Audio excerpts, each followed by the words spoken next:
किस्मत को बदलने का एक ख़ास वजीफ़ा है। कोशिश किया करें कि हमारी लॉन्ग वीडियो सुना करें कि उसमें शराइत के साथ बताया जाता है। नमाज तहज्जुद पढ़कर सूरत यासीन को पढ़ना शुरू करें। पहले मुबीन पे जाएंगे, एक मरतबा सूरत मुज़म्मिल, फिर शुरुआत से सूरत यासीन को पढ़ें। दूसरे मुबीन पे जाएंगे, एक मरतबा सूरत मुज़म्मिल, फिर शुरुआत से सूरत यासीन को पढ़ेंगे।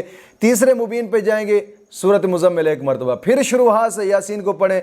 चौथे मुबीन पे जाएंगे, सूरत मुज़म्मिल एक मरतबा, फिर शुरुआत से सूरत यासीन को पढ़ें। पाँचवें मुबीन पे जाएंगे, एक मरतबा सूरत मुज़म्मिल, फिर छठे मुबीन पे जाएंगे, एक मरतबा सूरत मुज़म्मिल, फिर सातवें मुबीन पे जाएंगे, एक मरतबा सूरत मुज़म्मिल। यानी हर मुबीन पे जाके एक मरतबा सूरत मुज़म्मिल पढ़कर फिर शुरुआत से ही सूरत यासीन को शुरू करना है। 7 मुबीन हो जाएंगे और 7 मरतबा सूरत मुज़म्मिल हो जाएंगी। उसके बाद 313 मरतबा आयत करीमा पढ़कर रब की बारगाह में दुआ कर।